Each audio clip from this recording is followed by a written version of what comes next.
back. Now a little dipsy-do behind his own blue line, gets it ahead to Fuller. Fuller is checked right into the Ice Bears bench, or actually he delivered the check on one of the Tigers into the Ice Bears bench, and the puck is chipped up and out of play. 17:23 left, second period, 2-0 lead. Dan Lee along with Steve Casson. Alex Sam, our videographer, if you're watching us tonight on WebSportsRadio.com. And welcome aboard all those listening on radio tonight. KBFL FM 99.9. Glad to have you with us.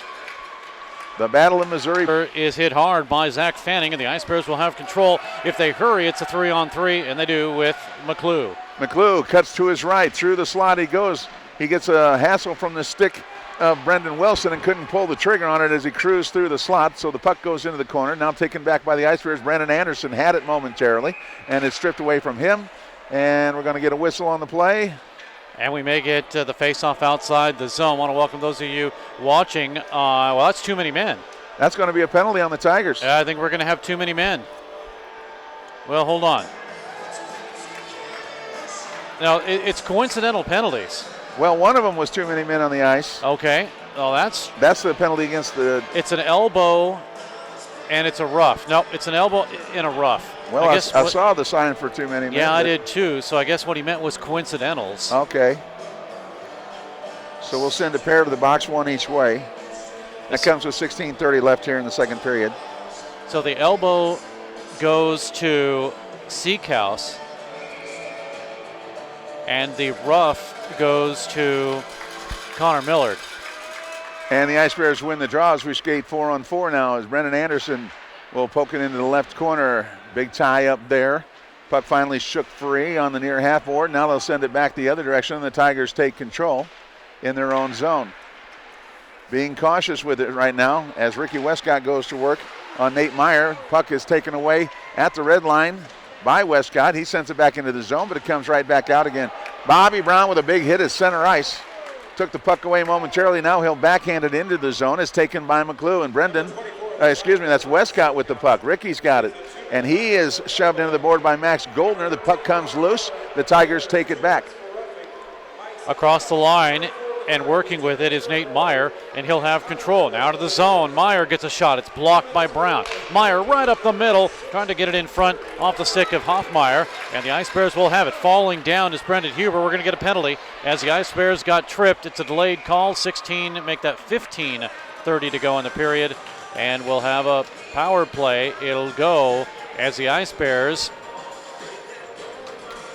Brendan McClue got tripped, so Huber there's a Tiger heading in. Yeah. Okay. The Ice Bears got tripped. It was Huber that got tripped, and the penalty will go against Ryan Baskell. So somehow we end up with a power play for the Ice Bears, their fourth of the night. 10 minutes in penalties, 5 penalties for 10 minutes. 15:30 at the time of the penalty. 1 minute after we just had coincidental minor penalties.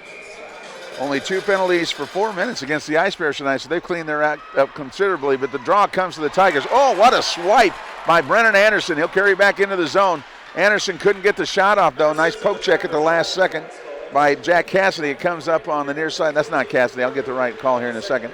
Here's Hoagland at the top of the slot as they go back to work on the power play to the Ice Bears. Brennan Anderson back to Hoagland, right side, feeds across, and fanning on the one-timer is Barrett, but he'll go back and pick it up on the half board. Cross ice right side is Hoagland. Ryan surveys the situation, drops the pass behind him into the corner. It got deflected. Ryan will take it back. He'll leave it behind the goal. Tried to tip it out in front, comes all the way out to the point, and Barrett will flip it back in behind. Now the Ice Bears will line it up on the left side. Hoagland on the left wing. Cross ice pass wide open. There's the shot by Barrett. A good stop that time by the defenseman out in front of their goaltender. And finally the puck is chipped up and out of play. A 14:39 showing on the clock and a 2-0 lead for Missouri State University.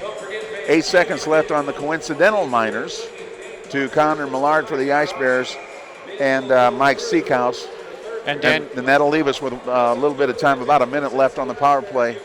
Dan, quickly to get back to your swipe there, Brendan Anderson, Glenn Ryan, he was looking at a break all alone from the blue line on, and all of a sudden Anderson sweeps the puck away, gets control of it, and Ryan's just left waiting and staring at Anderson. Yeah, that was a huge moment. Here's Kovacic with a short angle shot, saved. Rebound turn, tried to pluck it out of midair and fanned on it just a little bit. Now it comes out to Bobby Brown, who cranks up the cannon, and the redirect down low is just a little bit left of the situation.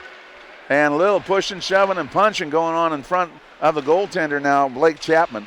Here's a cannon again from Bobby Brown, and this one's right in the midsection. Millard on top of the play looking for a rebound, and Chapman took a swipe with the big wood chopper, which isn't made of wood anymore, but I still like to call him that from the golden days of hockey. 38 seconds remaining in the power play. It's a 5-on-4 now, as both Connor Millard, as you mentioned, calling him, and Seacouse back on the ice. Does that kind of give away how many years I've been watching hockey when I say things like big wood chopper? Does that? No, it just means you've been watching Slapshot. Oh, is that what it means? Face-off comes to the Ice Bears as being dumped down on the ice is Hoagland, or rather Turin, who got upended. But while that was happening, Kovacic got a shot at it and hit the crossbar and deflected up and out of play. And I'm surprised why they're keeping the face-off inside the zone. Apparently it was redirected by a defenseman, and they'll face it off to the right of Chapman. 31 seconds left in the power play opportunity for the Ice Bears. Both their goals tonight have come on the power play, but this draw is won by the Tigers and comes all the way down. And the goaltender Fernsler will come out to clear it out to center ice. It'll be Kovacic, the leading scorer for Missouri State, with 24 goals this season. Puck is cleared out, and the Tigers will send it right back in. Bouncing puck, 13:42 to go in the period, and 10 seconds remaining in the power play. It'll be Bobby Brown with it for Missouri State. Brown out of Peoria, Arizona. The junior sends it up to Mitch Gevers, and make that Marshall Gevers, and Marshall will send it in front of his brother Mitch on the bench. Puck taken away by the Tigers, sent all the way down. This will be an icing call. Icing with 13:23 to go in the period, and a face-off comes back into the Tigers zone with a 2-0 lead for Missouri State, all back in the first period. 5:14 remaining in the period on the power play. Travis Barrett's third. Kovacic makes it his 13th. And Kovacic with the assist. Then 3:11 remaining on the power play. Brendan Anderson 7th. Kovacic and Hoagland with the assists. And the Tigers win the draw, but it's held in on the right point by Dan Fuller. McClue now back to battle with Mike Seacouse for the puck. Now we'll stack 4 players up, and the puck is frozen along the boards. And McClue and his light number 18, Thomas Franklin, get into a little shoving match. Let's not get too far with this. Oh, they're going to get them both. The referee says we're going to get them both. And McClue is really the recipient of a bad penalty. McClue was there trying to break away, and coming in was Franklin. And because of that, they're going to get both penalties. And I know that's what you want to do as the referee, in this case Craig Smith, to send a message to say, hey guys, cut it out. But it's not like yesterday. So far, this game is not like yesterday, but regardless, both players going. And we'll skate 5-on-5. We should skate 5-on-5. Well, I see McClue on the board. Now it's going to be 5-on-4, or 4-on-4. 4-on-4, yeah. As they put Franklin's number up on the board as well. So, yeah, we'll go 4-on-4 now for the next 2 minutes. And the Tigers win the draw, and they break out. And they'll have it across the line. Here's a drive in by Cannon that gets deflected into the corner nicely by Dan Fuller. Play goes to the point. Now a blast in from Seacouse was a partially fanned on shot on a broken stick, and the puck is cleared out to center and almost stolen by the Ice Bears. Now it is Alex Nana. Nana will cruise in on the right side, leaves the puck behind Connor Millard with the big wind up, and this one is deflected by the defense and comes all the way back into the Ice Bears zone. It'll be chased by Purdy, and Austin Purdy will get it up to Alex Nana.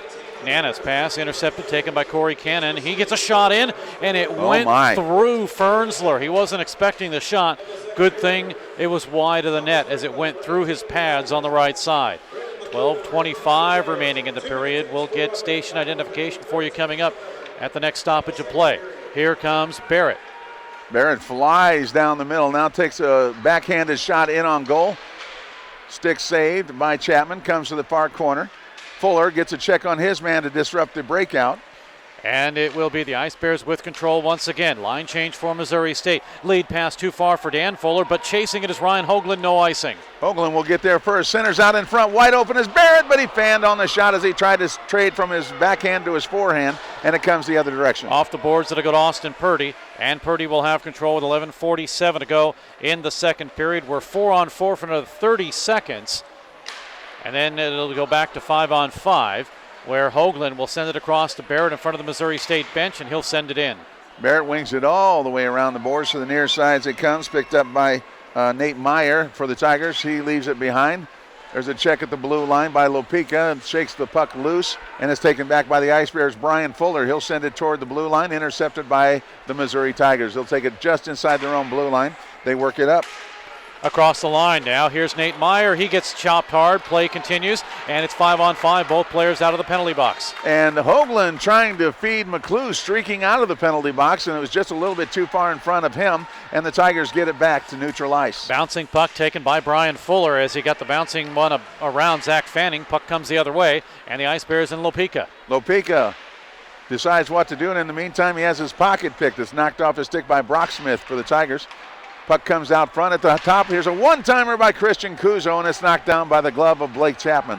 Into the far corner it goes, and Gievers will get after it. Gievers shrugs off a check from Thomas Franklin, but now Franklin catches up with the play. They'll battle for it, and the puck comes all the way around the boards and out of the zone. And we will get no icing. Waved off. Both teams changed on the fly. Fuller has trouble with the puck.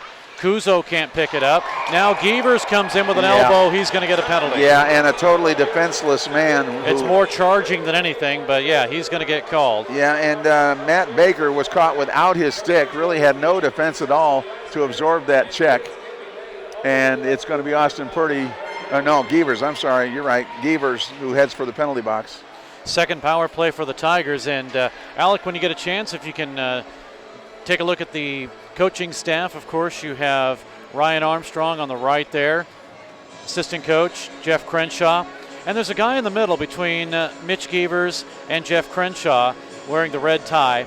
He is the winner of the Coach for a Day. That is Cody Bradley, and he won Corbin Bradley, and he won the Coach for the Day, so he's on the bench with the Ice Bears. That is also available if you head over to an Ice Bears game and want to bid on that. You can do that and be a Coach for the Day. And kind of swing over to Ryan Armstrong just a little bit more for his mom there. Can we do that? If you want, sure. Oh, you win it, you can bid it. Yeah, I could be a coach for a day. I tell you what, let's let you know that you're listening to Missouri State Hockey. This is KBFL 99.9 FM, Buffalo, Springfield. We're going to hit them high. We're going to hit them low.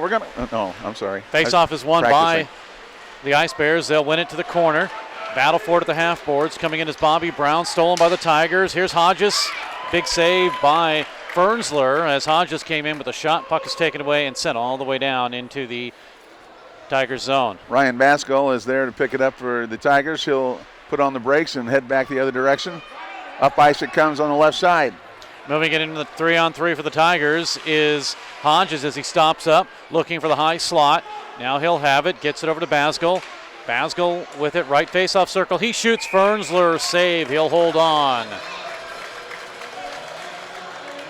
Well, one thing Fernsler has done well tonight is not giving up a whole lot of rebounds.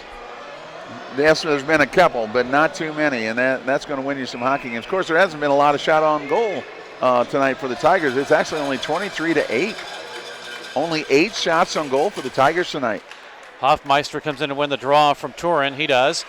Taking high slot again for the Tigers. Looking at it is Brock Smith. Gets it over to the left side.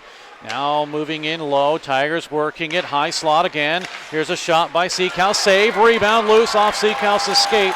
And it's cleared all the way down. Alex Turin with the speed catches up with it. Skates in on the ice. Shoots. Scores! Sliding to his left. He pulled the puck to his right and shot just before he crashed. Literally crashed into Blake Chapman, the goaltender, but the puck was home before the contact. Chapman still down on the ice, apparently in pain and pleading his case, but Turin will get the goal. It's a shorthanded goal, too.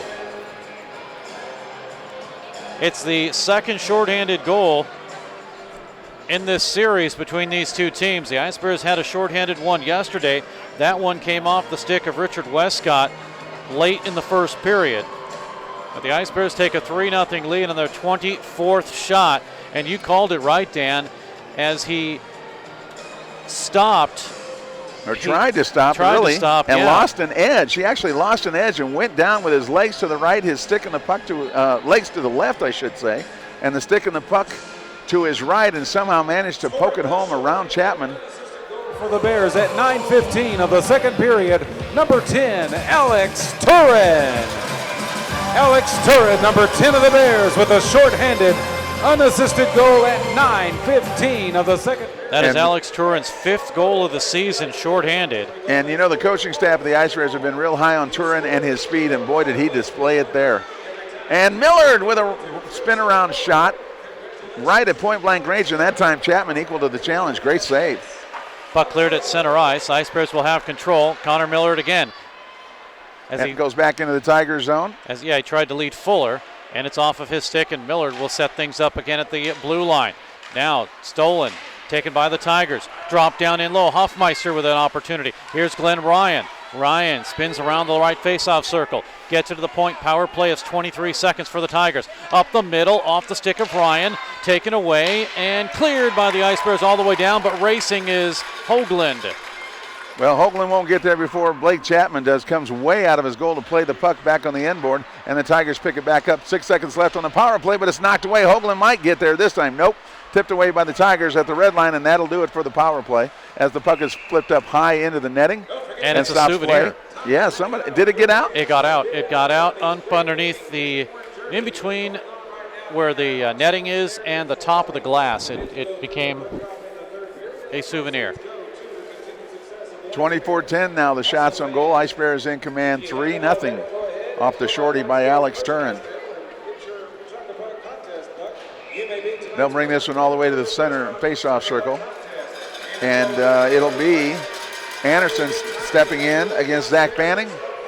And off the draw, it'll come into the Missouri State zone. Two players as getting a shot as he was on the ground was Mike Brocksmith. He got tripped earlier and still got a shot off. Play comes out into the Ice Bears end of the ice, and they're going to set things up once again to Bobby Brown. Too far for Brendan McClue and past the stick of Dirk Adams in the Tigers zone. Still no icing, though, as racing back to get it is Dirk Adams, and Adams tries to feed it cross ice. It gets knocked down momentarily, picked up by Max Goldner. Goldner goes all the way around the boards, and the Tigers clear the zone barely.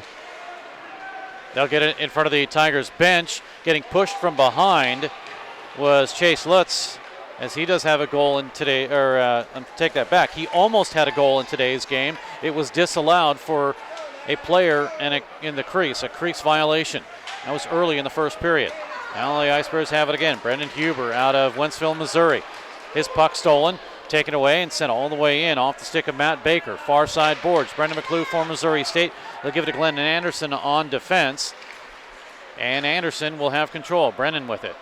Brennan all the way down on the right wing. Now skates around two men and finally absorbs a shoulder check. Still has the puck, and we're going to get a penalty. As coming back to help his teammate out was, I believe that's McClue, or was it Huber? No, it's McClue.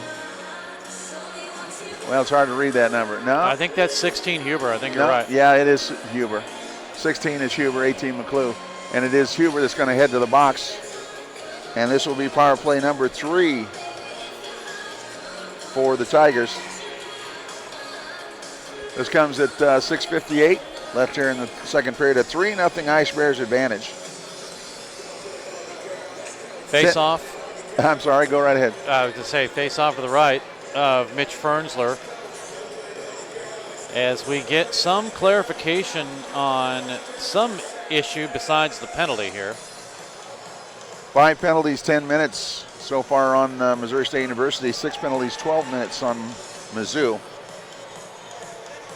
The Ice Bears, the difference here, the Ice Bears with 4 power plays, they've converted 2 of them. And this will only be the 3rd try for the Tigers with no success so far. Folks that are here at Mediacom Ice Park in the Stan Melton Ice Rink, newly renamed as of yesterday and dedicated. Once they're here, they got to stay. Oh, yeah. And there is no movement in this ice rink right now. Oh, yeah. They're here to watch the action. And how many times this year have we seen it might be a blowout at the end of the game, and nobody's headed for the parking lot yet. Oh, hold on. They love their hockey. We've got here. a penalty. Another one on the Ice Bears. Now, we're going to have to find out. Well, this has got to be a major a misconduct because there's still 4 Ice Bears on the ice. Yeah, because it's a power play, so it must be a misconduct. We'll catch John Hinesley's call in a moment. Meanwhile, the Ice Bears have control as Brendan McClue will clear it out to center ice. Number 16 of the Bears, Brendan Huber, charged with a 2-minute minor for roughing and a 10-minute misconduct at 6:58 of the second period. Brendan Huber, number 16 of the Bears, 2 minutes for roughing, a 10-minute misconduct at 6:58. So the player that headed the bench is there to get out of the box when the 2 minutes expires because Huber is going to be stranded there for a while longer. So it's just a simple power play for the Tigers, but the Ice Bears right now are mixing things up and have blocked the attempt so far for the Tigers. They have it behind the red line. Now they finally push it forward. Puck to the corner and backed off as Nate Meyer will send it into the zone. 5:56 remaining. Far side boards, Dan Fuller with authority all the way down. A bouncing puck that hopped over the net. And boy, did he have some mustard on that one. Ice Bears with a line change. That might have made a highlight reel in any league. Well, the only person to score the longer goal has been, we'll catch that in a moment. As the puck goes to the far side boards, taken by Hoffmeister. Now the Tigers working. 34 seconds remaining in the power play. It's to the corner now to Basgall. Basgall with it. Tipped in front and it deflects wide. Near side boards. 5:23 to go in the period. 3-0 Missouri State. Steve Casson, Dan Lee, and Alex Somm on KBFL and on WebSports Radio. Ice Bears break out. They send it all the way down and they did not ice the puck. Well, they're shorthanded right now for another 10 seconds anyway. So the Ice Bears have the puck. Connor Millard wings it off the glass behind the goal, and it comes to the near corner. 4 seconds left in the power play for the Tigers. They have the puck, but they run out of time. It's 5-on-5. Now coming in the zone with it is Ryan Hodges. Hodges stops up, catches a man off the bench. Left side drive, save as it's held by Fernsler. 4:51 to go in the period. Go on, Trivia Man. You were going to tell us about the longest goal. Well, the longest goal was scored from the face-off dot, 180 feet, and Brian Beeman got the goal for Missouri State. It was a shot that he just innocently enough cleared it on it was actually a shorthanded goal. He cleared it innocently enough, and it beat the goaltender Tweener's longest goal in Ice Bears history. It took a funny little hop. There was a lot of snow on the ice. I remember that. Now here's Barrett breaking in. And Barrett gets off a quick snapshot that is handled by Chapman and stops play with 4:42 left here in the second period. 3-0 Ice Bears with the lead. 25-12 shots on goal. They lead that category as well. Update from Las Vegas. Las Vegas and Dave Armstrong in our Las Vegas review facility has reviewed the goal, the waved off goal. Yeah. He said he did not see a crease violation. It must have been something else. He said it looked like a goal to him. Well, I didn't think there was anything particularly wrong with it either, but they did wave it off for some reason. Well, good to have Las Vegas watching for us tonight. That's our equivalent of Toronto for those of you NHL fans. Yeah, that's our equivalent of Mike Pereira or whatever his name is. Here's Anderson with a slap shot that is gloved by Chapman. He'll hold on. 4:27 to go in the period. 25-12 are the shots in favor of Missouri State. They lead 3-0 on the scoreboard. First period goals, Travis Barrett is 13th. Brennan Anderson is 7th. Second period goal, Alex Turin, his 5th. We have not had an even strength goal scored. It's either been a power play or a shorthanded situation. And we had very few even strength goals last night. Well, we had some that were 4-on-4, but we had very few 5-on-5 goals last night. Well, actually, all in the third period were 5-on-5s. Well, that's true, yeah, when you get down into the latter goals. But it's out in front again as the Ice Bears try to poke one home, but it's knocked away. Out to the point it comes. Bobby Brown with a wrister. That is knocked aside by Chapman, and he'll sprawl out and cover up to stop play with 4:07 left here in the second period. Dan Lee along with Steve Casson. Glad you could come aboard tonight on KBFL FM 99.9. And if you're watching on WebSportsRadio.com, you get the extra added treat of the spectacular camera work of Alex Somm tonight. By the way, you got to look him up on YouTube. He's got some videos on YouTube you got to go check out. Yeah, he put a 3-minute promo for this game together. Surprised me. That was very good. Turns out that's his major, you know. This is what he does for the future. Oh, so he's not a permanent member of WebSports Radio? No, believe it or not, he's going to do this for a living someday. Oh, that's true. Yeah, and it shows in his work, too. So get a chance to look at it for free while you can, folks. Ice Bears have the puck as they start up on left wing. Here's Logan Lepica. He streaks in, takes a look in, gets past one man, shovels one in toward the goal. It's a little bit wide, but Logan is there to retake the puck. Now it gets away, and here's a steal for the Tigers. Odd man rush for the Tigers, 2-on-1, moving in, getting a shot, and sailing it high over the net is Nick Haney. Going to go to the near side. Now held in by Zach Fanning up the middle, taken by the Ice Bears. Turin, can he clear it? No. Backhander in front, missing. Well, no, it was blockered aside. It was going wide, but blockered off the shot of Chase Lutz, and it'll go out to center ice. Tigers line change. Ice Bears have control. Lutz with a bouncer that goes wide of the net.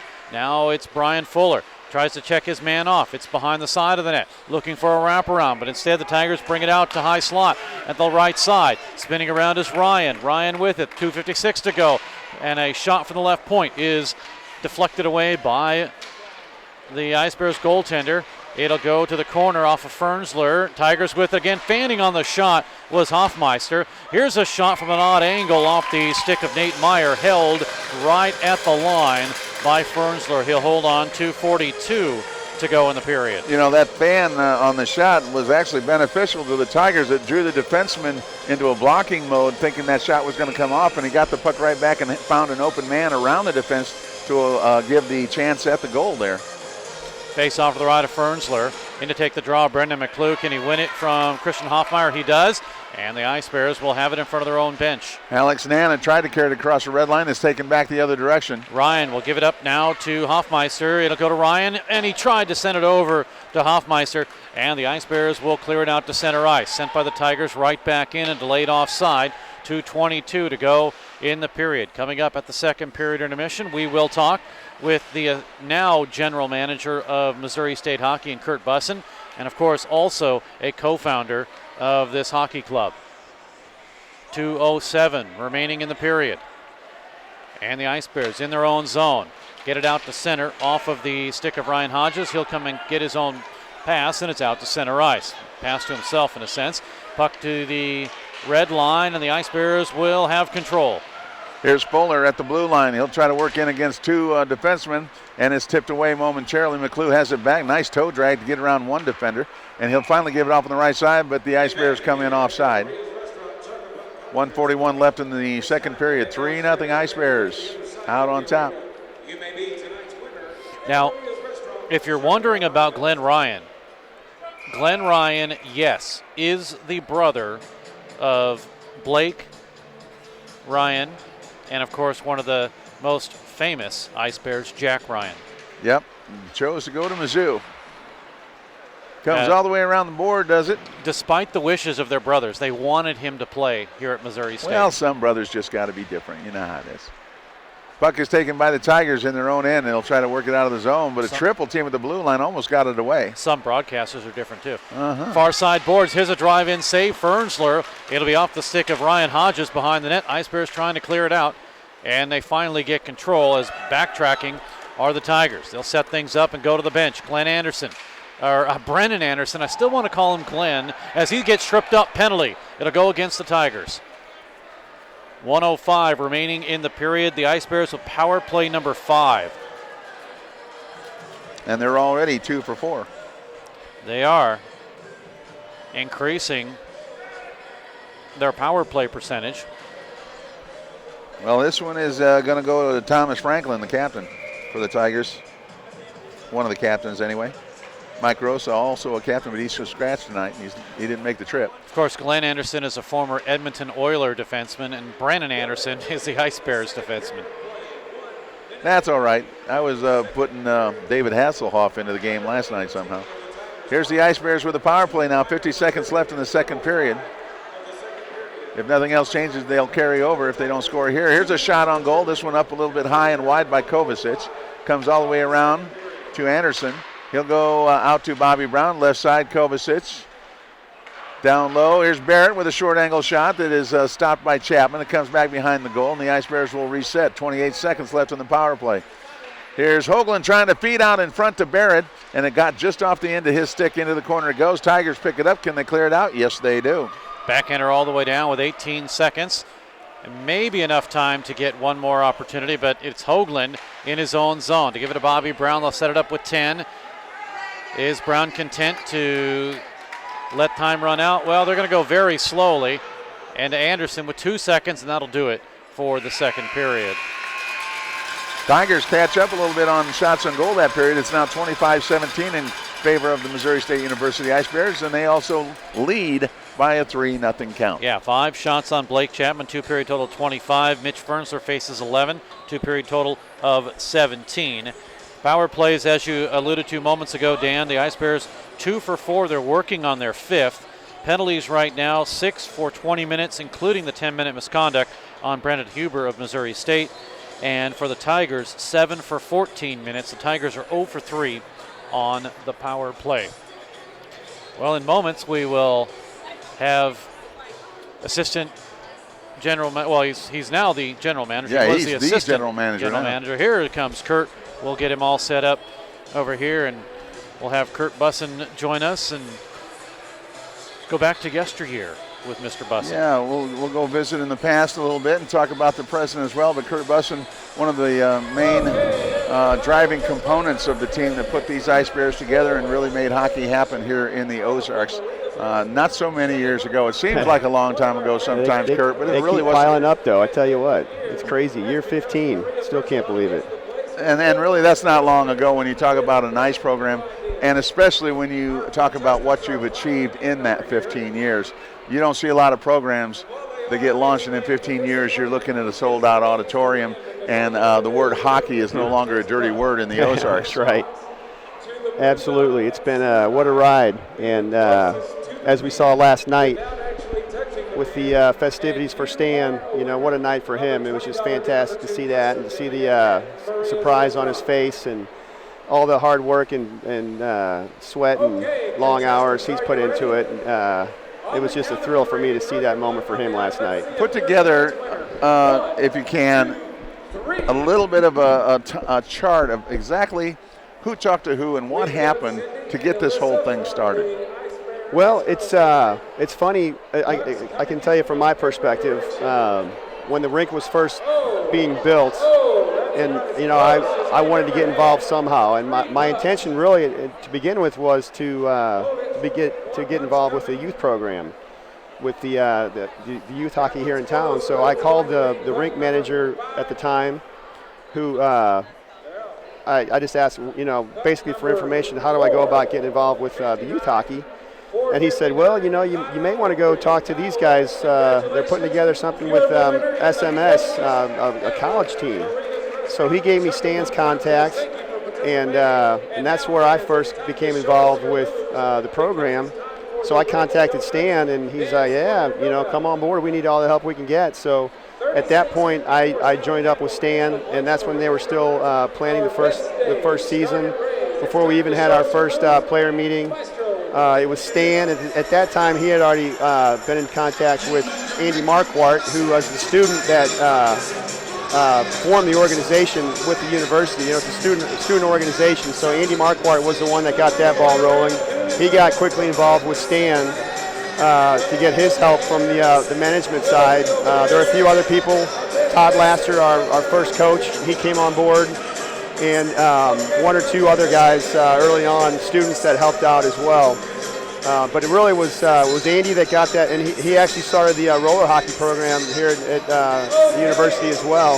And it's always amazing to me, someone like Andy, who's been amazing for this organization as well. Here he is in his senior year at college. Most kids are looking to graduate and move on and get on with their lives, but Andy had the foresight to put this together, and knowing that he was only going to be here for 1 year to enjoy it, and that's why we decided to honor him with the Marquardt Award that we give away, that we honor each year at our banquet to the player that shows the most dedication to the organization, and not necessarily on the ice, but everything they do off the ice to promote the organization. So that's where that came from Andy. So I was very fortunate to get involved with those guys early on, and that's kind of how the whole thing got started. And, of course, you've been right there at Stan's side through all the years, seeing what he goes through every day. And, of course, you know, this isn't all of his life. He has so many other things that he gets involved in and things that he does, not to mention his family life and everything else. Right. And never wavered, never stopped to dream, just kept on plugging ahead. What can you say about a guy like Stan Melton? I just have so much admiration for him, as everyone does. He's just one of those guys that he's just such a genuinely good person, and he's just so pleasant to be around. He's the kind of guy you want to work hard for, you know, and he does it in just the way he is. He doesn't demand it. He just earns it from you because he's just such a great guy. You just want to do anything in the world for the guy, and I just love him to death. And like I said, it was a great night and well-deserved honor for him. Well, and speaking of that night, there was a point in that where I was thinking, okay, when will Stan figure this whole thing out? And in reality, I don't think he did. But you talked about that moment when Stan's eyes lit up, and it kind of went something like this. Stan loves the Ice Bears and is loved by every person that's ever come in contact with him. He's the most genuine person that I've known in the 12-year association that I've had with the Missouri State Ice Bears. Stan has always treated players and fans, along with officials, with kindness. Those involved with the team would typically receive Stan's emails at various times of the day and night. And Stan, of course, is known as the Godfather to many people inside and outside of the organization because of his tireless efforts and dedication to the club. And it is with this in mind that on this day, January 22nd, 2016, that the East Rink at Mediacom Ice Park is now renamed the Stan Melton Rink.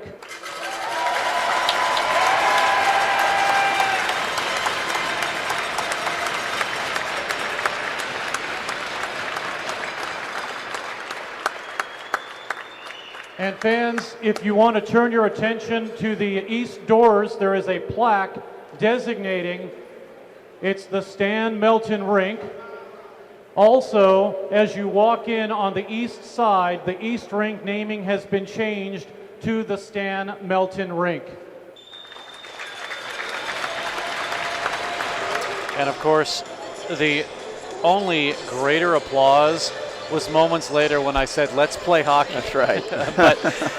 but yeah, as I alluded to there during the ceremonies yesterday, a nice plaque that is dedicated. It says, the house that Stan built in recognition that is, of his tireless efforts to establish and promote and grow the sport of hockey in the Ozarks. This facility, the East Rink, is hereby named the Stan Melton Ice Rink, honoring the co-founder of the Missouri State Ice Bears and the father of hockey in the Ozarks, dedicated January 22nd, 2016. And of course, it used to say the East Rink as you walked in on the east side wall. It now says the Stan Melton Ice Rink. And the look on Stan's face, Kurt, I know he was kind of facing me. I don't know if you got a chance to see it standing on the other side of him. I did. But the look on his face of, I think he was more thinking of, I can't believe you guys kept this a secret from me, more than I can't believe you renamed the rink after me. And I'm so glad he was still surprised, because I almost spilled the beans last week, as you recall. Well, actually, I came very close to it, and thankfully Stan wasn't listening. That's true. It was on the air. I know, and forgive me if I tell this story, but Art Haynes, of course, on Art's show on Jock 98.7, our sister station, I understand that he actually almost did, in fact, spill the beans. Corey Riggs, who of course does Mediacom Channel 22, was in the broadcast room when Art may have said something to that effect, and he comes running in on the air and says, Art, no, nobody's supposed to know about this at the time. So apparently, somehow, some way, more than one person exposed the whole situation. Yeah. But luckily, Stan was not listening. I think that was the worst kept secret in town, and yet somehow Stan still didn't get wind of it. So actually, I'm just glad to know that a guy like Art Haynes almost spilled the beans too. I don't feel so bad now. There you go. I'm in pretty good company then if that right. Almost happened. Let's fast forward now. 15 years later, the Ice Bears move into the D1 competition. taking a few lumps this year, getting into a tougher category. This has evolved so far beyond the original club hockey that Andy Marquardt envisioned and Stan Melton helped to build. And now this is serious business. Yes, it is. It's amazing, the level of competition and competitiveness on the ice that we're watching tonight. And, you know, Andy and I were talking about it. Andy Marquardt's in town for the weekend, which is great to see him again. We talk about it, how over the years, you know, we thought, when is the best time to go D1? And there's just never a good time. It's the old chicken and the egg. Do you recruit and sell them on D1, or do you go D1 and just know that the recruits will come? And that's kind of where we were for many years, and we never made that decision. And finally, we just bit the bullet and decided, hey, we're gonna do this and see what happens. So the biggest concern coming into the year was, like you said, how we're going to take our lumps, how competitive are we going to be? And I mean, that's the biggest, I wouldn't say a surprise, but just a pleasant aspect of doing this, coming in and seeing how competitive we are. We talked about those sweeps, that sweep over UCO and the wins we've had over, you know, solid D1 teams. And I think just the fact that we've come in and we're competitive is going to just boost our recruiting efforts. You know, if we'd have come D1 and we'd have been, you know, just on the bottom and won 1 or 2 games, guys may think twice about it. But when they see, you know, we come in and we can skate with anybody in the nation, all these top 5 teams that we played, and we're right there with them, and we get, you know, a few more of those kids that put us over the top, and man, next year we're going to really have something. Well, and you know, one of the things that a lot of these players don't realize is it's not necessarily the ranked teams anymore that you play that is going to determine if you make it into a national playoffs. And the way the system works this year, top 20 in the ACHA Division I will make the playoffs, but there's a asterisk to that because you have league championships with auto bids. So in this case, it's the top 17 that will make it into the playoffs. Well, Missouri State was not ranked after last weekend. They won 2 against Augustana. They did lose to Alabama, but they're right back in the rankings at number 24. So it doesn't matter who you play. You have to keep winning. It's based on a lot of different factors, including winning, including the margin of victory. And, you know, for Missouri State, yes, playing ranked teams this year and winning against ranked teams helped. Ranked as much as number 17 at one point this season for the Ice Bears, but still, they're not finished, right? Because you continue to win. There are still a couple of top-tier teams to continue to play, and it has been shown, even if you play Division II teams and still win, some way, somehow, it figures in the calculations. And Missouri State right now, number 24 in the nation in ACHA Division I. Yeah, and we talked about this last week, Kirk, and I still believe if the Ice Bears can run the table, they will see a playoff berth somewhere along the line. We thought for a moment there that they might really slide down a little bit after losing to Alabama, but hey, when you look at the big picture, they did beat Alabama on their home ice. That's right. Actually swept them on their home ice, and this was a very close loss that they had last week into Alabama. Right. So that's not going to hurt them a whole lot. And then you had 2 major wins over Augustana by huge amounts. Right. Even though Augustana obviously is not a D1 power, they did what they were supposed to do in putting some big numbers up on the board and looking respectable in the eyes of the D1 society. So, hey, they're still in this thing as far as the playoff spot goes, and then what do you do? Well, we'll hang on and wait and see what happens. But, you know, like you said, Dan, as long as we're winning games, you know, you don't know what's going to happen in those teams that are above you. You know, somebody's going to get knocked off. So when those teams get knocked off, that just means we can just make another leap up and just keep creeping up. So we just have to take care of our business, and you know, if it works out that those teams that we're chasing that stumble and we're able to sneak in there, then man, we'll be ready to go one way or the other. But yeah, first year as a D1 program, if we were able to jump in that top 20 and somehow get that bid to the national tournament, boy, what a thrill that would be as well. Now, a big hurdle for the Ice Bears this year that they don't normally have to contend with. After next weekend, I believe it is, everything else is on the road, or do we have 2 more weekends at home? Correct. Next weekend's our final 2 home games of the season. Another first-year Division I program in Illinois State, familiar foe from our MACA days that made the same jump we did this year. So it'll be interesting to see what they bring to us as far as competitiveness next weekend. And then we close out with Arkansas. Those games are going to be tough again. They're always tough. We split with them here, and they're going to give us all we can handle in their place. On the road, be tough. And then it gets no easier the following weekend when we got to go play Lindenwood Belleville again in Lindenwood. So it's we're gonna we had a little easier stretch here on home ice, but yeah, we're gonna have 2 tough road trips to close out the season. But like I said, if we can somehow get on a roll and keep racking up wins, who knows what can happen.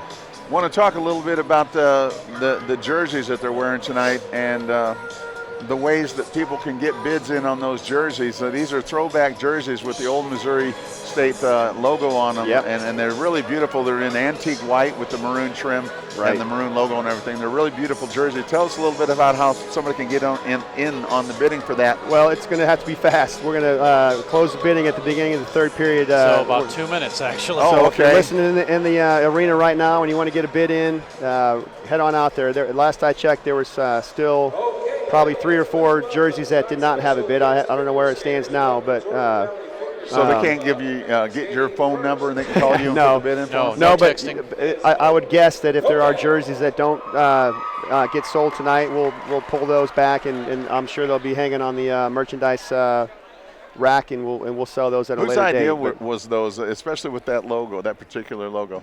It was a collaboration. I know Rhonda worked on that, and I think Brendan McClue was in on that design. Yeah, a lot of it was the team, and it was their efforts. It's similar to the look that they wore our first year at Nationals and that Boston team. Hey, Kurt, if we can get you to move, as folks watching on WebSports Radio, we have a figure skating exhibition going on, and extra. Alex Somm doing his good camera work there. But as you were saying, Kurt. No, but the design, it was similar to that third jersey they wore for the Boston trip to Nationals. With the logo, the round logo. The ones we wore out there were the dark black, which is a really good look too. But that's kind of where that came from. And we just, we've done jersey promotions in the past. This year I think we've already done 2. And they've gone to great causes. We've done some fundraisers for. We did the first one for the orange jersey, and then the military jersey. And we thought, what a great fundraiser for the team. And the cancer. Cancer Society. Oh yeah, so this is actually. I guess it was the orange jersey. Maybe it was last year. We did that. The breast cancer was this year. And then the military jersey, but just in that similar spirit, wanted to do a jersey that we could use as a fundraiser for the team, and parents love those jerseys, and fans love those jerseys as well. So just a really good fundraiser for the team. We were joking yesterday, but I'm not really joking. I would like to see the Ice Bears get some pants to match those jerseys. Keep those uniforms and auction the other ones away, because I really think I love the old style hockey look, and these really have it. Stay tuned, Dan. You may see something like that in the future. I might get my wish here someday. I'll tease that a little bit. Okay. Well, Kurt Bussin, the general manager of the Ice Bears, joining us at intermission. Kurt, it's been a long road traveled. Hopefully you've still got a long road to go. It's great. It's been so much fun, and I appreciate it. It's always great to talk to you guys. Thank you for all you do to support us. And you talk about how fortunate we are with everything we have with Stan and the organization. Well, add yourselves to it as well. How many other schools in this league have the kind of broadcast crew that we have? So kudos to both you guys, and thank you so much for all your support. Now you do know that we're doing it under default contract, because Dan never got his. I never got my donut. I did get my peanut butter and jelly sandwich. Well, I have a jelly donut right here, but you don't want that one. Yeah, you catch me when I'm on a diet and you want to feed me a jelly donut. But I did get my peanut butter and jelly. I think I owe you $1 too. Did we have a little running bet going for the last time? We did at one time. Well, I wasn't going to bring that up. you don't want to tell the world that the general manager is a moocher, but I appreciate the thought. I'll make good on that. I promise. I appreciate your compliments, and it's been our pleasure to broadcast these games. Thank you very much. All right, Kurt Bussin, the general manager, now the general manager of the Ice Bears, joining us. Kurt, thanks so much, and I know you've got some other duties to attend to, so thanks for joining us here in the broadcast booth. Thanks, guys.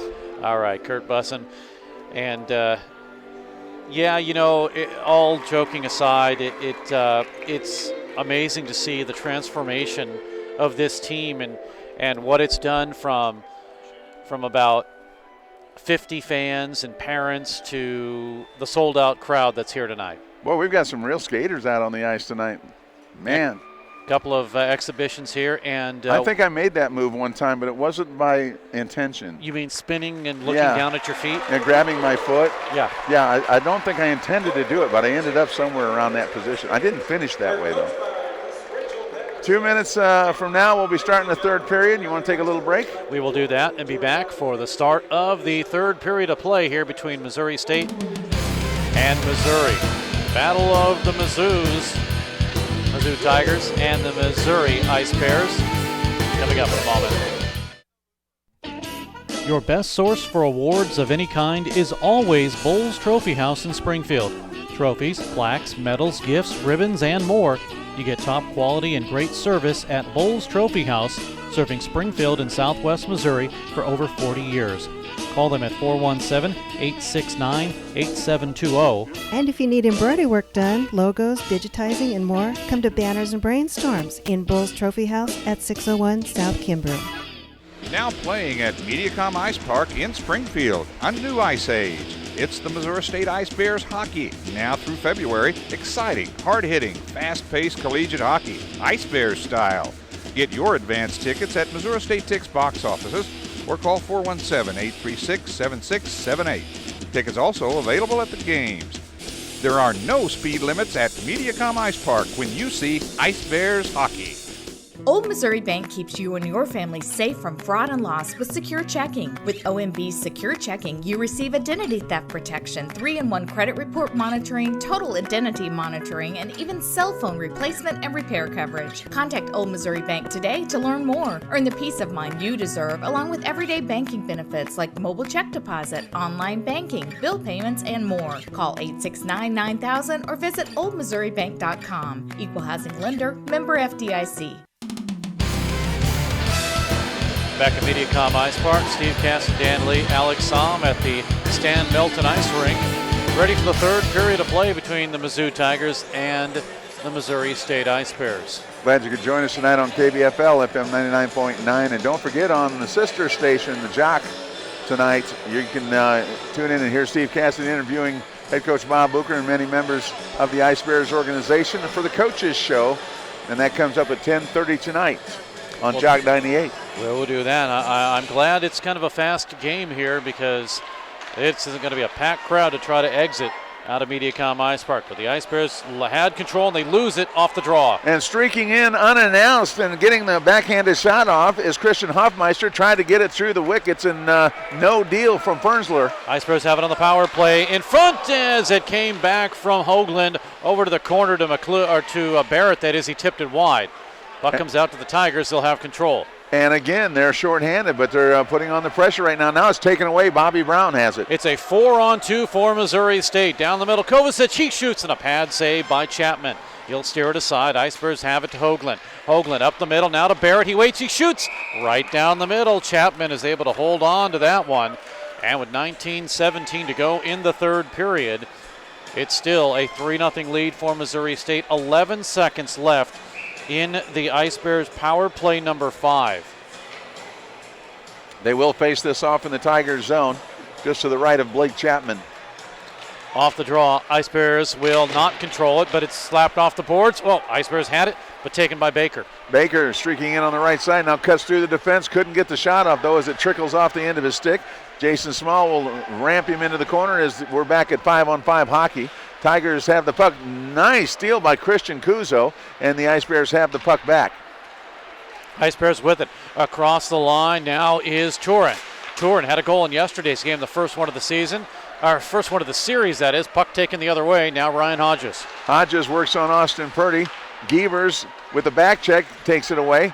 Now they'll lose it among the skates and sticks at center ice. Finally comes to the Ice Bears, and shooting it into the zone is Dan Fuller. All the way around where Logan Lepica will put a hit on his man. Taken away now by Corey Cannon. Cannon's pass intercepted. Here is Gievers, backhander, tipped wide. Lepica had it. It'll go to Dylan Sterry. Sterry behind the net, looking for it, but it's intercepted by the Ice Bears. Now taken at the left point. It goes to Fuller, that is. He gets a shot off, save, rebound in front, and trying to get opportunity was Gievers, but we come the other way, 2-on-2 for the Tigers, right to left. Mike Seekhouse streaking in on Purdy, goes all the way around, centers out in front, and it just ticked off the bar coming out in front, or it would have been right on the stick of Ryan Baskell, and an easy shot opportunity is just too far out of reach, and the Ice Bears will take it back the other direction. That's the one time you're happy that the net sticks out on the side. Here's a drive-in save, rebound as Gievers got the shot. Turin comes in. He'll poke it away from Zach Fanning. Fanning steals the puck. Outlet pass now to Chase Lutz, and it's too far. Ice Bears regain control. They'll have it at center ice. It'll go to Lapika. He'll let it go. Sent in by Connor Millard. Millard to Chase, but it goes into the corner to Max Goldner. He'll get it to the near side half boards from the far side. Still a battle for it there. Millard is pushed and comes to the point. Here's a drive in and a save. We're going to get a whistle stoppage and play as a shot from the point from Brian Fuller is held by the goaltender Chapman, and the officials will break things up. No penalties here. Well, and I like that from Connor Millard. He got into a little bit of an altercation with Nick Brocksmith, but very quickly turned away from it and skated away from Brocksmith, who really wanted a little bit more action on that confrontation, but Millard did not comply, and that's a good sign. Brendan McClue will try to win it from his number 18, Frank Thomas. McClue does. It'll go to Nana. He'll drop it in low to McClue. McClue, the captain. 1 of 4 for the Ice Bears. McClue behind the net, spins around, still looking for help. Instead goes to Christian Kuz on the left point. He shoots, tipped in front by McClue, and it was deflected off the pad of Chapman. It'll go to the point and out to center ice. It'll get as far as Brian Fuller. He sees 2 black jerseys coming at him, gets it between them up to Millard, and the Ice Bears make it as far as the blue line. Now it's tipped back the other direction. 16:42 to go in the period. It's Brian Fuller with control for Missouri State. Looks up ahead, gets it in. This will be an icing call. It's too far for Connor Millard, and they wave it off.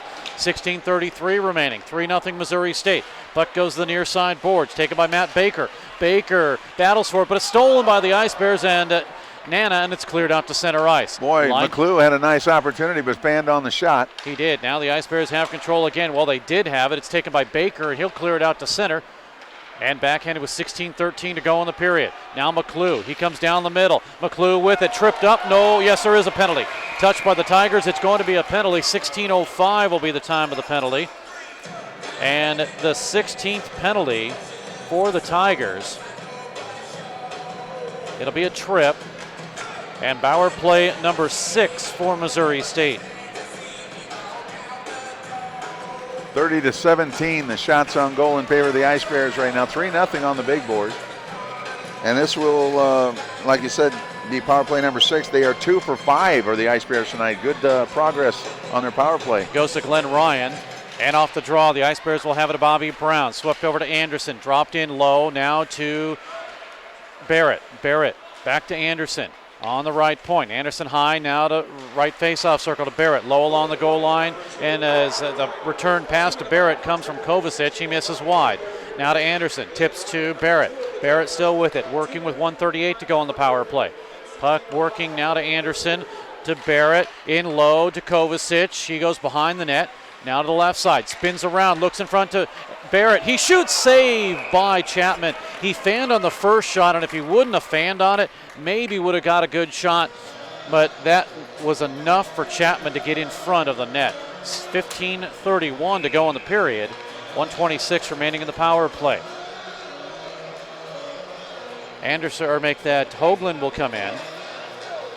He'll try to win the draw and does win it for Missouri State. Oh, and Bobby Brown spun around to get it across to the left side, and Anderson has to retreat back in his own zone to get the errant pass. Boy, that's an uncharacteristic pass from Bobby Brown, and now the Ice Bears with 1:13 left in the power play will have to start from deep in their own zone.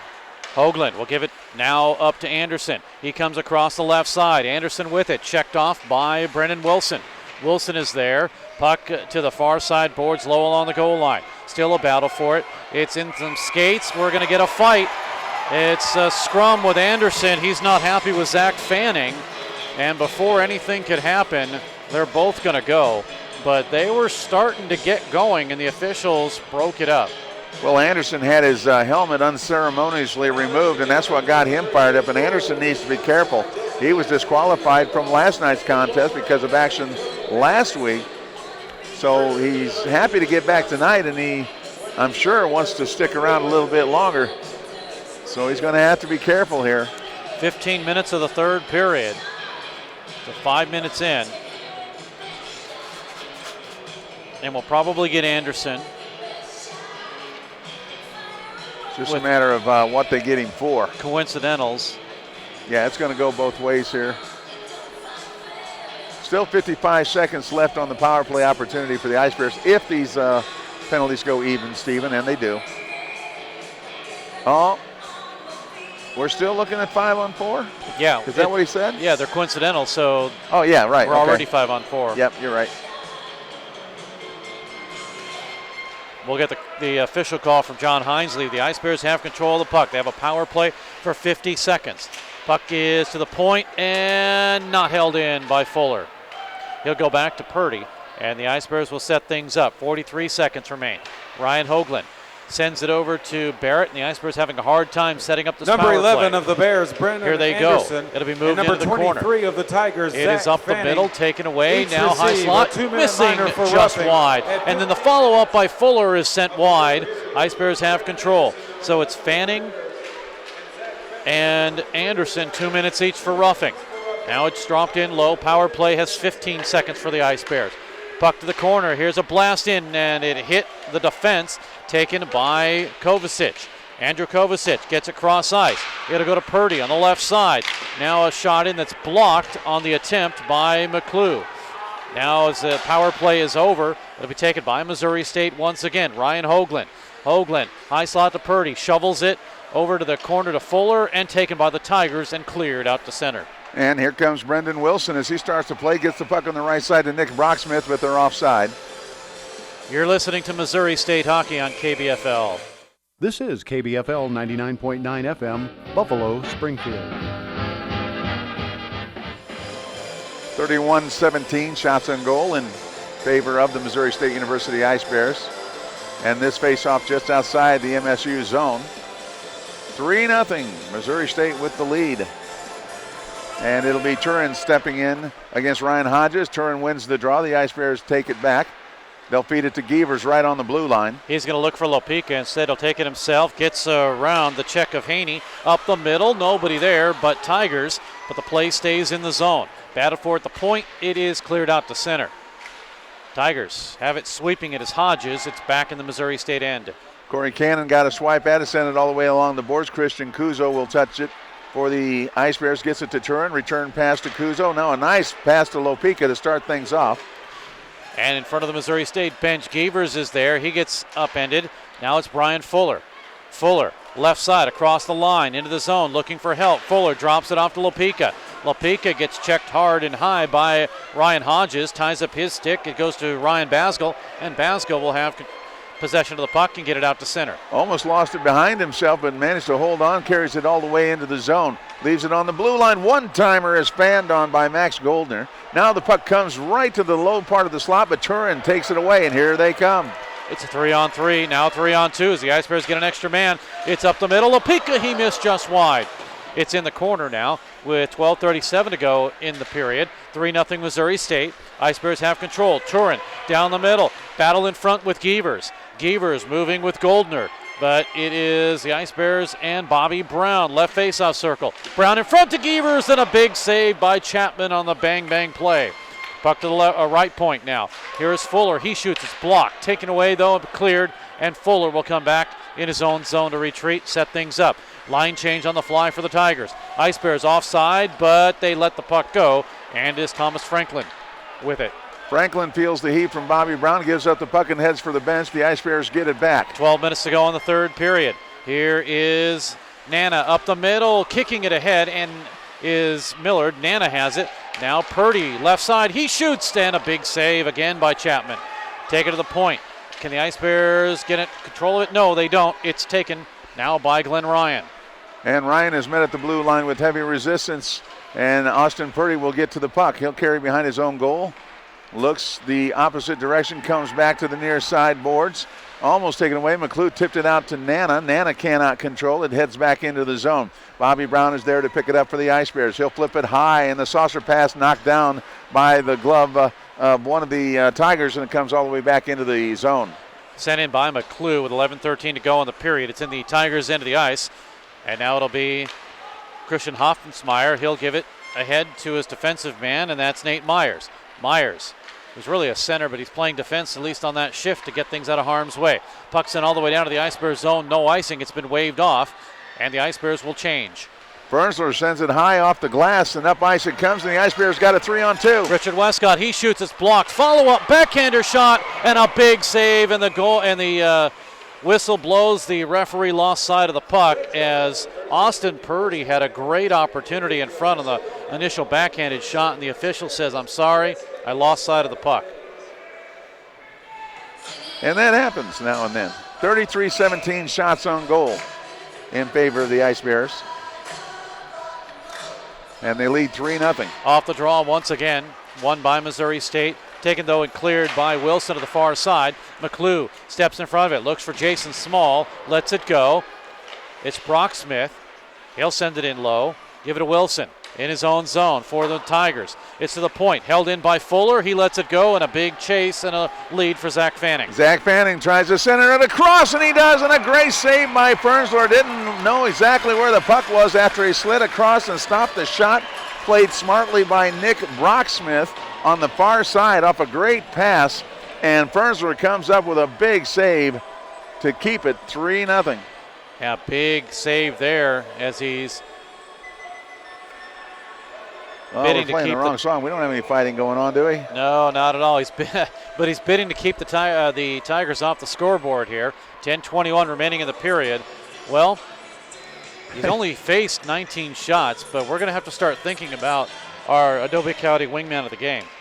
Well, he's definitely in the running right now. Here's the Ice Bears. They win the draw. It's a 2-on-1. Chasing it is Barrett, and Barrett will let it go. Kovacic up the middle, blocked away by Wilson, and out to center ice. Dan Fuller's going to have to hurry to get back to it. Racing in is Nick Brocksmith for the Tigers, and they'll face each other from opposite sides of the goal. Now Fuller will go left side.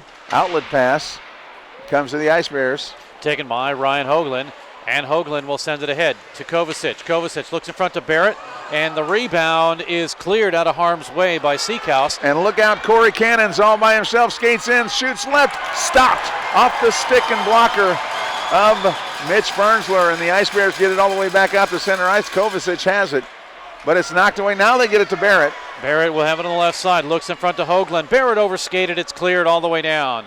It'll be on goal, and Mitch Fernsler will hold on to it momentarily. Now gives to Brennan Anderson, who's out of the box after serving 10+2, or 2+10, depending on how you want to look at it. But Brennan has the puck on his stick, now leads it ahead to Barrett.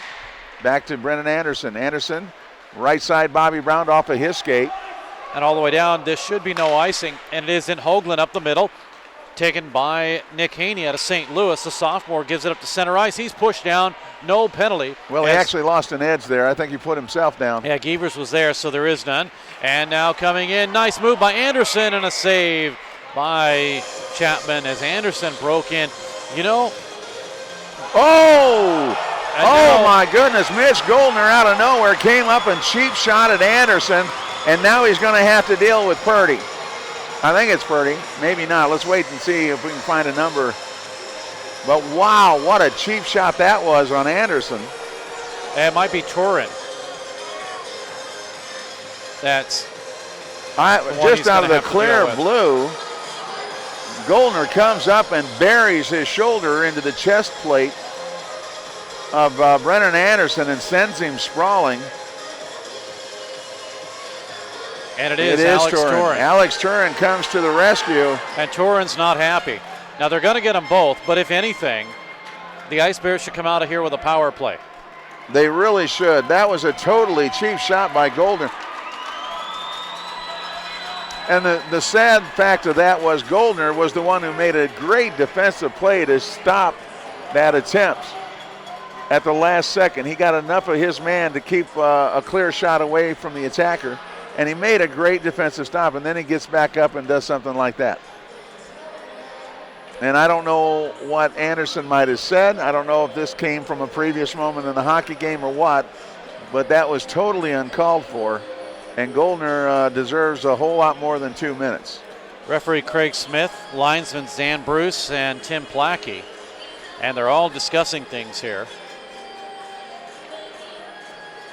And I know it might sound to you Tiger fans like I'm a homer on this one, but folks, when it was going the other direction last night, we were honest with you.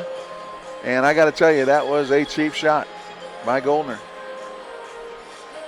34-20 the shots and goal, and we'll get this all sorted out. And unfortunately, it's 5-on-5. Yeah, it's just going to be a couple of 2-minute minors, apparently. And you can see head coach Bob Bucher not happy with that. He's like, hey, he started it. And Tim Plackey, he's over there talking to head coach Bob Bucher about that.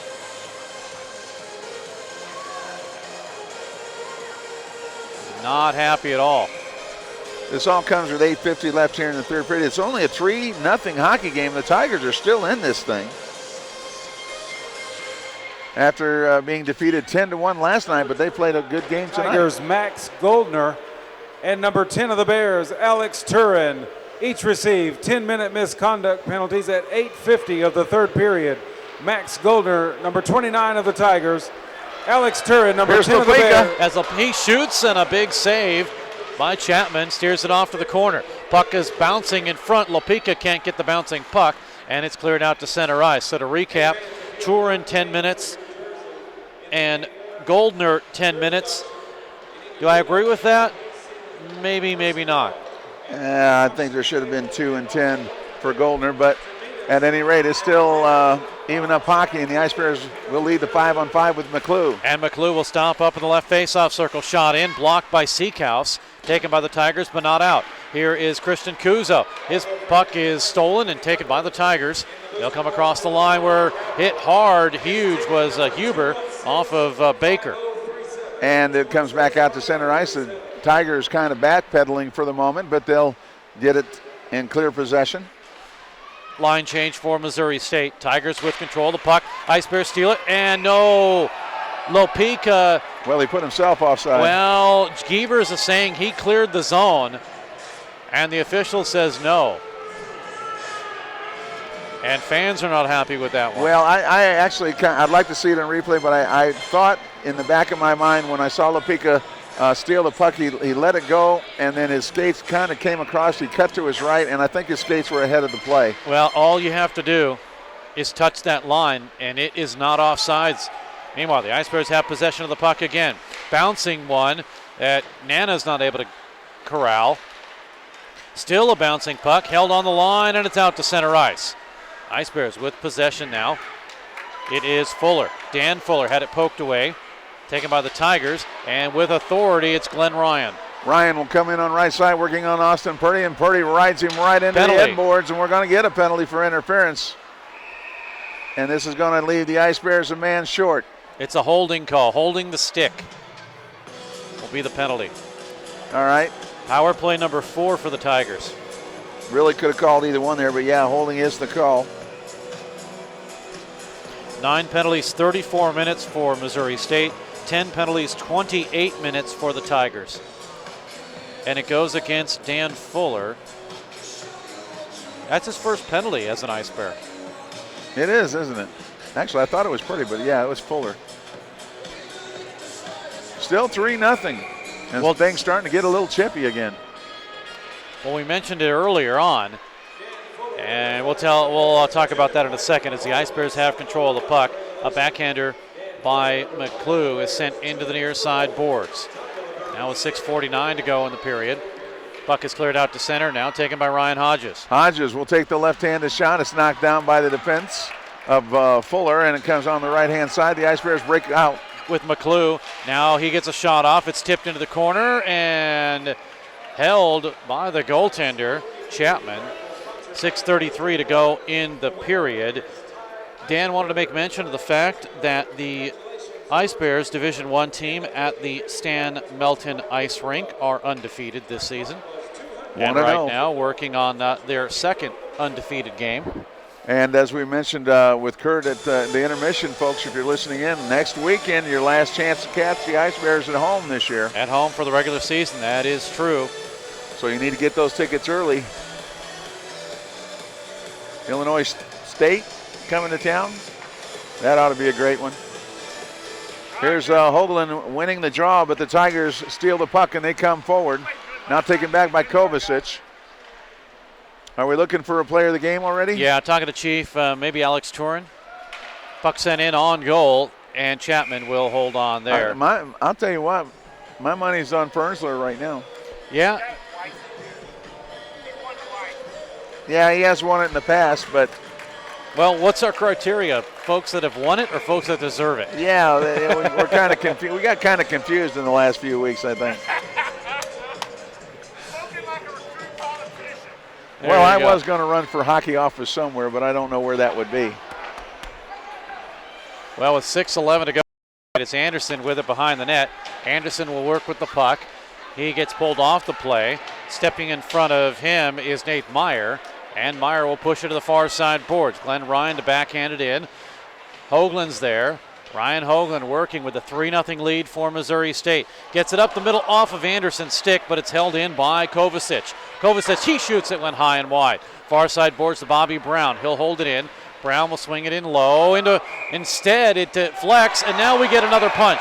And Ryan Hoagland did the right thing. He backed away, even though if this was a different game, and by Ryan backing away, if the officials see what we see, it should be only a Mizzou penalty. Yeah, Ryan sat there and took a couple of shots and just looked at him. And it's going to be a one-way, and that is a good one. Well done, Ryan Hoagland. That's what we're talking about. And that's going to negate the power play. It's a roughing call for the Tigers, and it'll give the Ice Bears a power play in about 40 seconds. Dan, I think Turin played a good game last night. He was in a runner last night. He scored a goal here tonight. And I like the way he stood the team as one of my votes for him. He jumped right in there and defended our guy. Who let him in the broadcast booth? Sorry. My mistake. I didn't want him pounding on the door. All right, Chief. You've won my heart. All right, that's who we'll go with then. 5:46 to go in the period. Chief, before you go out, unless let's say maybe Travis Barrett gets another goal. Or possibly. Kovacic gets one to go with his 2 assists. Yeah, so we still have 5 minutes. Don't walk away. Play continues now in the Tigers zone. We've got a good view. Stand right there. There you go. And it's along the line in the Tigers' end of the ice, taken by Barrett, but stolen by Ryan Basgall. And he'll get it out in front of the Tigers bench and back into the Missouri State end of the ice. He dumps it in as Austin Purdy goes back to retrieve, and now the Ice Bears will have a minute 18 worth of power play 7. time. Yeah, on power play 7.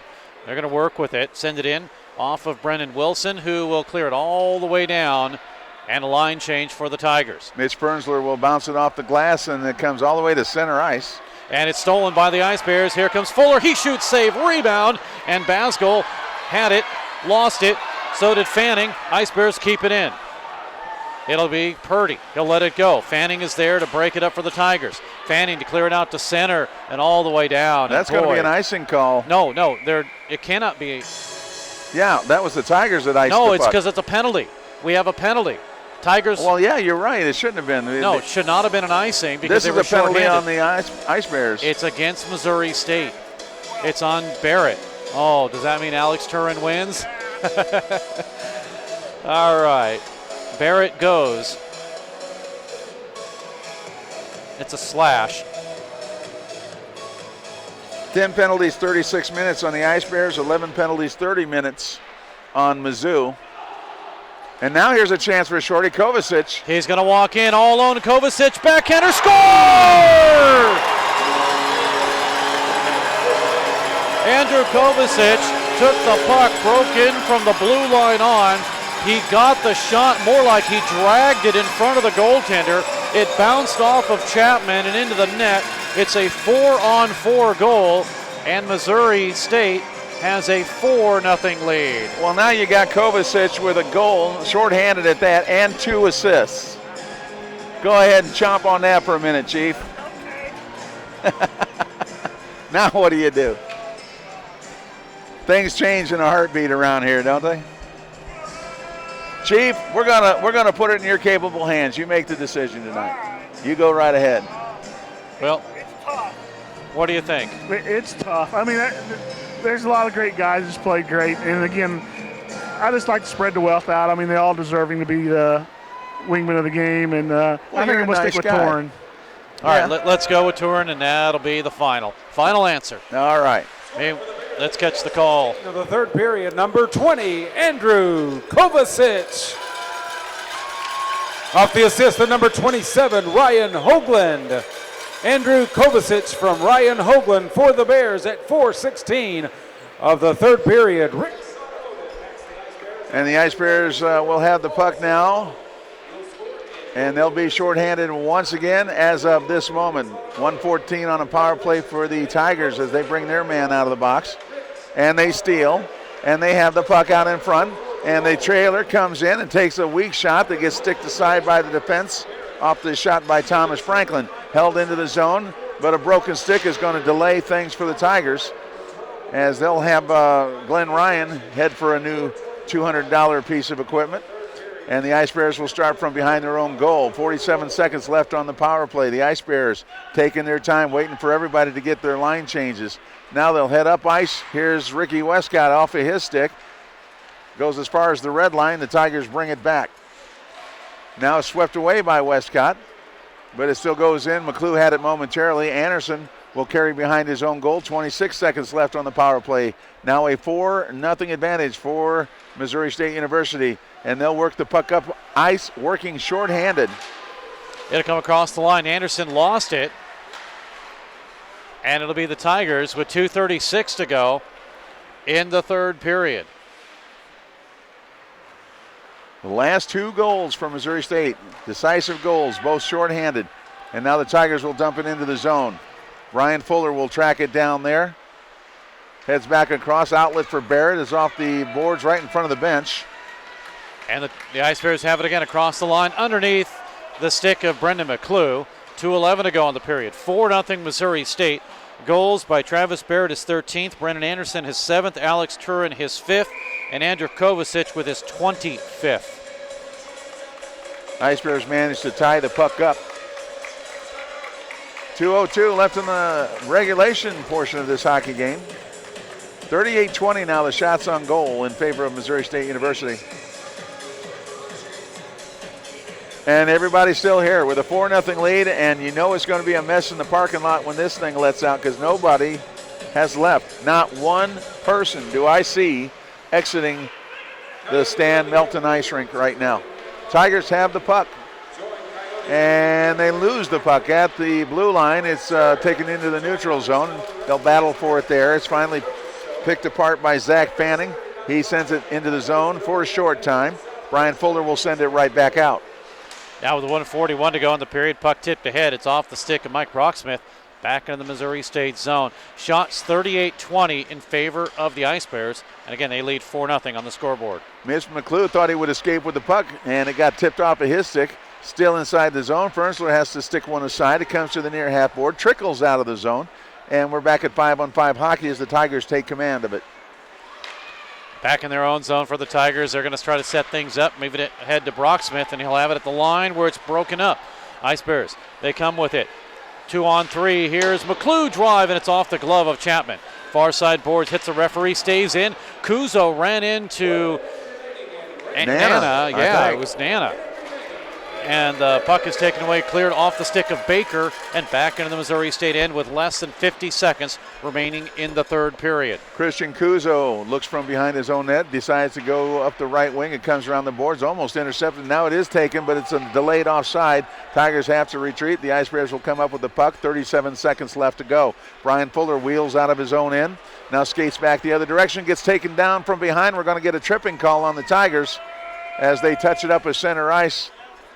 And an appropriate way to end this weekend. Power play number 8 for Missouri State. 28.2 seconds left. Well, not as bad as last night. Last night the Tigers had 38 minutes and penalties. They only have 32 tonight.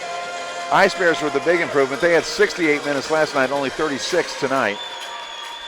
I say only. That's still a little bit more than you want to see. Ball's face-off, hand pass, actually, and we're going to have another face-off. And this is going to come out of the zone. So this game more than likely will end on the power play for Missouri State. They did convert on 2 power plays today, and they also converted on 2 shorthanded goals. So they didn't get an even strength goal tonight, but they're still going to win this thing 4-0 if nothing changes in the next 24 seconds. Ice Bears win the draw. Millard carries in. Taken by the Tigers once again. The captain, Franklin, he'll clear it out. Back with 13 seconds to go. And the Ice Bears will be content to let the time run off, or will they?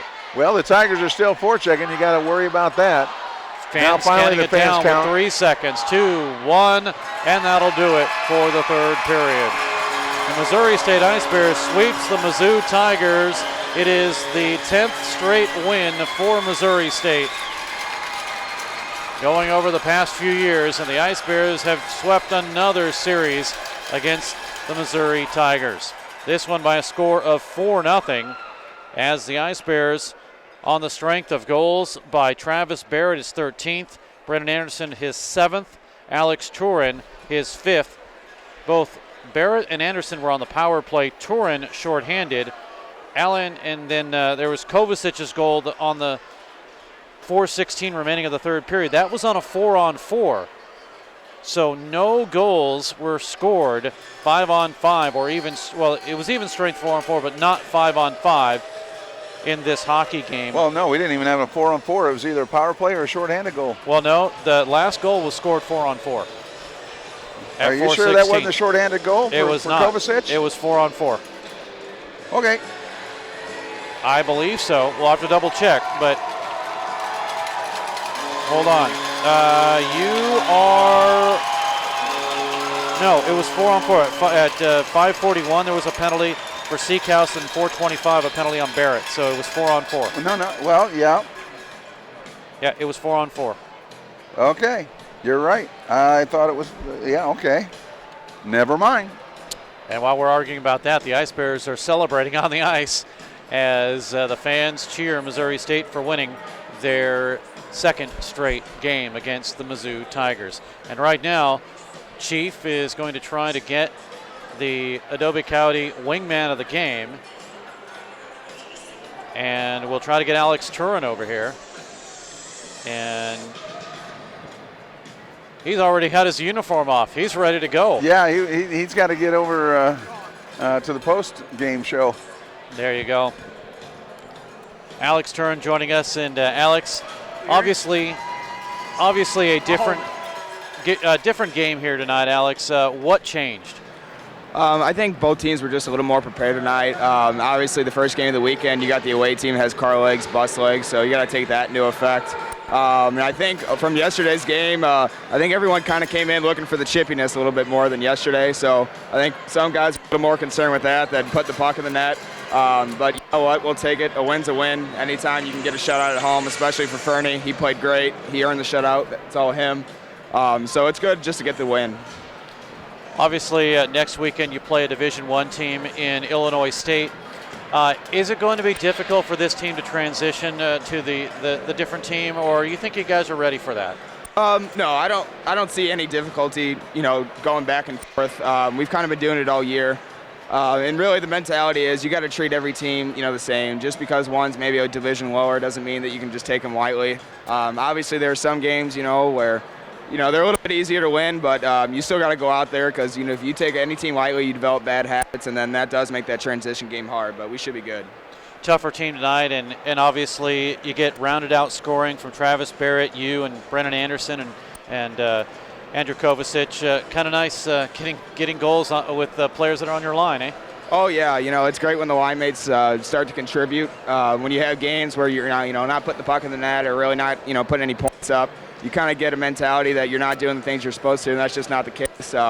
We had a couple guys that were down, and they were able to put the puck away, get some points this weekend, so it's good to see the morale pick up, and that'll only help us out as a team going forward. For some of these guys that don't know what the Mizzou weekend is like and have never experienced it, how did you explain it to them? Oh, I told him, everyone told him, all the veterans told him this is going to be better than any game you've ever played in front of. Obviously, going into this, there's, no one on our team that has played in front of more fans as this, and definitely not in front of, a crowd like this that gets just so loud and so into it. It's a great support system that we have here, and we're very lucky to have it. Knowing that last weekend will be next weekend at home, has the season seemed to have gone by quickly for you? They tend to go by quicker and quicker the older you get. Obviously, college is where you kind of wrap things up, and, it's your last stick in the road. You've been playing since you were 6, so when the years start to count down, it starts to fly by. This year has definitely flown by compared to last year, and I'm sure next year will be even faster. Final question, what do you think of those jerseys? Oh, they were awesome. I hope, they were a little bit mixed up with the White Sox on day one. We were having some trouble locating the maroon ones, but we were able to find them today and look a little better. But no, it's always cool when we get to wear a jersey like that for, we had one for military night and things like that. So, no, it was awesome. It was a great experience. I'm glad I got to play in it. All right, well, congratulations, Chief. Any questions? Yeah, I'd let at the end there, we had that little scrap. You're defending our guy. It helps build team unity. And tell us about that. That's one reason I picked you here tonight. Well, there's not really much to tell. Anderson, who was in the scrum to begin with, he's my roommate, my housemate, and I played juniors growing up with him, so I've known him, since we were little kids. And when you know someone for that long, they kind of turn into your brother more than your friend. And when you see your brother getting picked on, you got to step in and take care of it sometimes. Sounds good. See you next weekend. All right, the Adobe County wingman of the game, and Alex Turin here, as the Ice Bears win this game by a score of 4-0, and it makes Fernie almost should have gave it to him. Chief, can you give 2? I don't know. Oh, okay, yeah, all right. What did he say? He's going to supply some libations. I see. Later on after the game. I see. I think that's what he was alluding to right there. I don't know if Alec, did you catch this? While that interview was going on, there was a mock fight at center ice in the weekend. Did you get that on video? Oh, it was kind of funny. It was Jason Small and Brian Fuller. Yep. Both teammates, and they were having a mock battle at center ice. They were holding each other's jerseys and feigning the shots and everything. That's kind of an appropriate way to end this weekend, I think. But it was kind of funny to watch them just having fun hold on. with it. It looks like Chief. Oh, we're going to get another Chief, interview have you real quick. decided a second man will win? Well, libations. That's right. We're gonna take care of him. Let's put it that way. But a great effort tonight, Fernie, and a great shutout. You looked awesome down there. Well, thank you. Just obviously hard to stay focused during those games. Not a whole lot of shots, but the shots we let off weren't too terrible, and managed to keep them all out tonight and bring home another W. Sweet Mizzou. Now, I know he's not wearing his earpiece right now, but I want you to make it clear to him that I was voting for him the entire time, Chief. Yeah, Dan said he's voting for you the entire time. He's up there politicking for you. For what? What are you voting for? For the shutout, for the wingman of the game. I hope you didn't say it. Well, I guess it doesn't matter now. It's done. No. You were my pick for wingman of the game. Excellent. Thank you. I appreciate that. that. But Chief trumped me. He gets the trump card. Now, here's the thing. We both were, because I remember at the second period saying, Fernsler is trying to keep them off the scoreboard. I never said the S word, okay? Thank you. I appreciate that. See, the whole thing is we've thought the whole year long that this was a democracy as far as who won the wingman of the game. It turns out it's a dictatorship with the guy with the lime green hat. He trumps everything. He's the ruler. He's Kim Jong-un. My goodness. That's awesome, huh? Well, that's now, cruel. Mitch, of course, you do join Justin Davis in getting a goose egg here on the season. Obviously, it's great to feel that, but let's talk future. What about this Ice Bears team do you see that can make it to the playoffs? Oh, goal differential. As of now, we just need to put up 8 goals against every team we play. I think we're in the 24th spot right now. We need to be in the 17th. And, we're definitely in contention for playoffs. We just need to keep winning and putting goals in the net. 4-0 tonight, that's fine. 8 would have been better, but it's great. It's great to win, and we just got to keep winning. Do you feel like the Ice Bears necessarily have to run the table to get that kind of notice, or can they stumble along the way? Well, we've had our stumbles, and that's kind of put us in this position. It'd be better if we didn't stumble again, obviously. Just want to keep putting pucks in, keep winning. I'd like to say with a stumble or two we could still make it, but you just never know. It kind of depends on the other teams below, number 17 as well, see if they move around. All right, final question.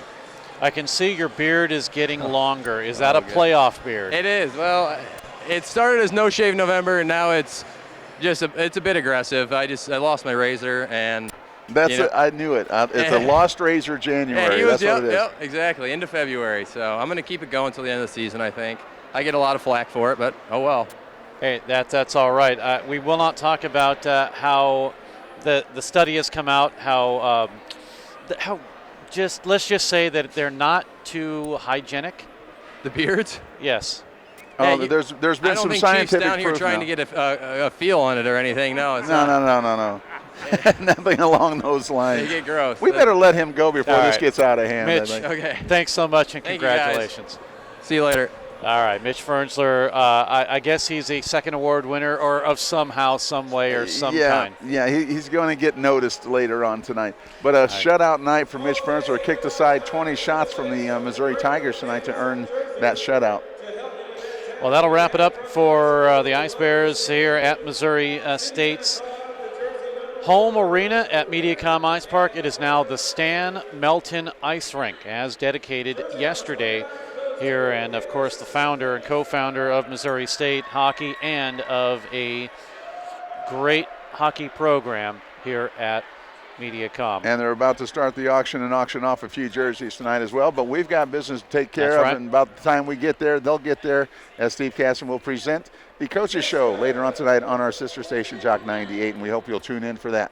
One last matter to talk about, shots on goal in the third period. The Ice Bears with actually only 3 shots, 20 total, Mitch Fernsler faced, and 14 with a 3-period total on Blake Chapman of 39. Goals quickly again in the first period on the power play. Travis Barrett's 13th. Also in the first, Brennan Anderson's 7th on the power play. Shorthanded Alex Turin's 5th in the second, and then 4-on-4 in the third. Andrew Kovacic's 25th. And the Ice Bears win 4-0. They were 3 for 8, make that 2 for 8 on the power play. The Tigers were 0 for 4. And as Missouri State improves their record to 15-17, they are ever so closer to that 500 mark. And of course, ever so closer, as Mitch Fernsler did say, Ice Bears have to be 17 in order to be ranked in the ACHA, let's say to go to the playoffs. They have to be ranked 17 in order to go to the ACHA national playoffs. We hope the Ice Bears make that. We hope you'll tune in. Jock 98.7 FM at 10:30. We'll have the Ice Bears Coaches Show for you then, and more hockey next week. That's going to be a big weekend. 3 teams in action. The Ice Bears, Division I, Division III, and the Springfield Express. Yeah, and I'm sick that weekend, so have fun. Yeah, okay. Sounds good. All right, that'll do it here from Mediacom Ice Park. I'm Steve Casson for Dan Lee and for Alex Somm, also for Kurt Weston, our general manager, and for Stan Melton. Thanks so much for tuning in. We'll see you in about an hour for the Ice Bears Coaches Show. Ice Bears win 4-0. Good night. You've been listening to Missouri State Ice Bears hockey with your hosts, Steve Casson and Dan Lee.